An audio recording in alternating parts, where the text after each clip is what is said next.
আসসালামু আলাইকুম এভরিওয়ান, সবাই কেমন আছেন? সবাইকে জানাই অনেক অনেক শুভেচ্ছা ও ভালোবাসা। আজকে রয়েছে আপনাদের জন্য একদম ভিন্নধর্মী একটি বিকেলের নাস্তা রেসিপি। আর এই রেসিপিটি একদমই সহজ, মাত্র 10 মিনিটে তৈরি করে নেওয়া যায়। মুড়ি দিয়ে আমি আজকে আপনাদেরকে একদম সহজভাবে একটি মজাদার পাকোড়া রেসিপি শেয়ার করব। আশা করছি রেসিপিটি আপনাদের কাছে ভালো লাগবে। ভালো লাগলে অবশ্যই রেসিপিটি পুরোটি দেখার অনুরোধ রইল। আর আমার চ্যানেলটিকে কিন্তু সাবস্ক্রাইব করতে ভুলবেন না। তো চলুন দেখে নেওয়া যাক মুড়ি দিয়ে তৈরি মজাদার এই পাকোড়া রেসিপিটি। এখানে আমি নিয়েছি 1.5 কাপ পরিমাণ মুড়ি। এটা ভালো মুড়ি অথবা নরম যে কোনো মুড়ি দিয়ে এটা করে নেওয়া যায়। আমি এখানে নরম মুড়ি নিয়েছি 1.5 কাপ পরিমাণ। এই 1.5 কাপ পরিমাণ মুড়ির মধ্যে আমি এখন দিয়ে নেব 1 কাপ পরিমাণ পানি। পানি দিয়ে মুড়িটাকে একটু ভালোভাবে ভিজিয়ে নিতে হবে, যাতে মুড়িটা একদম সফট হয়ে যায়। আমি এখানে পানি দিয়ে নিয়েছি। এবার এটাকে একটু নেড়ে চেড়ে পানির সাথে মিশিয়ে নিতে হবে। ভালোভাবে এটাকে মিশিয়ে নিয়ে যাতে মুড়িটা পানির মধ্যে ভালোভাবে ভিজে যায় এবং সফট হয়ে যায়। এভাবে ভিজে নিয়ে আমি মুড়িগুলোকে পানি থেকে ছেঁকে উঠিয়ে নিয়েছি। এর মধ্যে এখন আমি দিয়ে নিচ্ছি একটি ডিম। আপনারা যতটুকু মুড়ি নেবেন সেই অনুযায়ী এখানে ডিমটা নিতে হবে।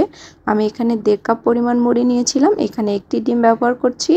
নিয়ে নিচ্ছি 3-4টি কাঁচামরিচ কুচি, 1 মুঠো পরিমাণ পেঁয়াজ কুচি। এখন এর মধ্যে দিয়ে নিচ্ছি খুবই অল্প পরিমাণ 1/4 চা চামচ পরিমাণ আদা রসুনের পেস্ট।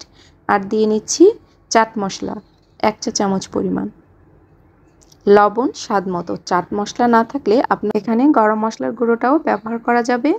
ভালোভাবে মেখে নিয়ে এর মধ্যে দিয়ে নিচ্ছি 2 চা চামচ পরিমাণ বেসন। এই বেসনটা কিন্তু বাইন্ডিংয়ের কাজ করবে। হাতের কাছে বেসন না থাকলে চালের গুঁড়িটাও ব্যবহার করতে পারেন। ভালোভাবে মেখে নিতে হবে। মেখে নিয়ে আমি এখন এগুলোকে হাতের তালুতে প্রেস করে করে পাকোড়ার শেপ দিয়ে নেব। আমি এখানে গোল গোল করে পাকোড়া শেপ দিয়ে নিচ্ছি। আপনারা চাইলে কিন্তু লম্বাটে বা স্কোয়ার শেপের যে কোনো ধরনের পাকোড়ার শেপ দিয়ে নিতে পারেন। মুড়িগুলো কিন্তু অনেক সফট হয়ে গেছে, এগুলো যেভাবে ইচ্ছা শেপ দিয়ে নেওয়া যাবে।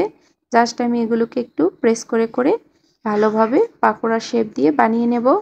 সবগুলোকে আমি এভাবেই বানিয়ে নেব। বানিয়ে নেওয়া হয়ে গেছে, এখন এগুলোকে ভেজে নেওয়ার পালা। আগে থেকেই চুলোয় একটা প্যান বসিয়ে আমি এখানে তেলটাকে গরম বসিয়ে দিয়েছি। তেলটা কিন্তু গরম হয়ে গেছে। এখন এর মধ্যে আমি পাকোড়াগুলোকে ছেড়ে দেব।